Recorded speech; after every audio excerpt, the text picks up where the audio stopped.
Late వయసులో వివాహానికి సిద్ధపడ్డ తనను పెళ్లి కుమార్తె మోసం చేసిందని కాకినాడకు చెందిన కృష్ణమోహన్ తెలిపారు. తన నుంచి 6 లక్షల రూపాయలు మాయమాటలు చెప్పి తీసుకుందని పోలీసుల ముందు వాపోయారు. మరోవైపు తనకు కేవలం 10,000 రూపాయలు మాత్రమే ఇచ్చాడని, పైగా తనకిష్టం లేని పెళ్లి చేస్తున్నారని యువతి కౌంటర్ ఇచ్చింది. తనను పెళ్లి చేసుకోకుంటే అల్లరిపాలు చేస్తానంటూ కృష్ణమోహన్ తనపై బెదిరింపులకు దిగాడంటూ యువతి వాపోయింది. వివాదం ముదురుతున్న నేపథ్యంలో కృష్ణమోహన్తో మా కాకినాడ ప్రతినిధి ధురాని అందిస్తున్న ఫేస్ టు ఫేస్. లేటు వయసులో వివాహానికి సిద్ధపడి ఆ తర్వాత ఆ అమ్మాయి చేతిలో మోసపోయానంటూ పోలీస్ స్టేషన్ మెట్లు ఎక్కిన కృష్ణమోహన్ ప్రస్తుతం మన దగ్గర ఉన్నారు. అసలు ఆ అమ్మాయి మోసం చేసింది అనడానికి ఆయన దగ్గర ఆధారాలు ఏమున్నాయి తెలుసుకునే ప్రయత్నం చేద్దాం. ఇంత లేటు వయసులో మీరు వివాహానికి సిద్ధపడడం, పైగా ఆ అమ్మాయిని మీరు ఎక్కడ చూశారు, ఏ విధంగా సంప్రదింపులు చెప్పారు? నాదేం లేటు వయసు కాదండి, మినిమం వయసే. నాది 89 డేట్ ఆఫ్ బర్త్. కొంచెం మ్యారేజ్ పర్సనల్ ప్రాబ్లమ్స్ వల్ల మదర్ పోవడం వల్ల సిస్టర్ మ్యారేజ్ వల్ల లేట్ అయ్యింది. మా అమ్మగారు పోయిన కానించి కొంచెం నాకు ఇబ్బంది అయ్యి మీడియేటర్స్ని అప్రోచ్ అయితే సంబంధాలు ఉన్నాయని చూపించేవారు. మనకు నచ్చేది కదా, రాజమండ్రిలో మంచి సంబంధం ఉందండి, లేని అమ్మాయి అండి అంటే నేను మా బావగారు మా రిలేటివ్స్ అందరూ వెళ్ళి చూస్తే అమ్మాయి నచ్చింది. అమ్మాయి కూడా ఓకే అంది. కానీ మాకు పెళ్లి చేసే స్తోమత లేదు, 2 lakhs ఇవ్వాలి అని అన్నారు.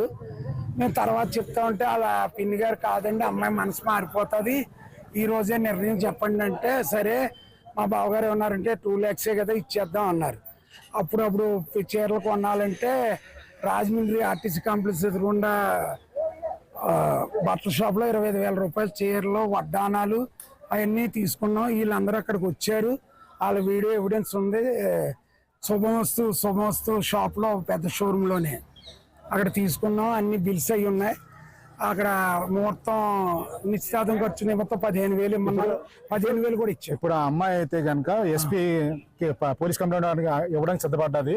ఆ అమ్మాయి పేరు చిన్ని అంటుంది. మీరు ఆమెను బలవంతంగాను ఆమెను అవహేళన చేస్తాను, మ్యారేజ్ జరగకుండా చేస్తాను బ్లాక్మెయిల్ చేయబట్టే పెద్దల సూచనతో అంగీకరించాను తప్పించి కృష్ణమోహన్ అంటే నాకు ఇష్టం లేదు అని పదే చెప్తున్న వీడియో కూడా మన దగ్గర ఉంది. దీనిపై మీరు అదేం లేదండి, అన్ని ఫేక్ అండి. అమ్మాయి మరి 2 నెలలు బట్టి కనపడకుండా నేను 1 townలో కంప్లైంట్ ఇచ్చాకనే వాళ్ళు బయటకు వచ్చి సోషల్ మీడియాలో చర్య అవుతుందని లేనిపోని ఎలిగేషన్ పెడుతుంది.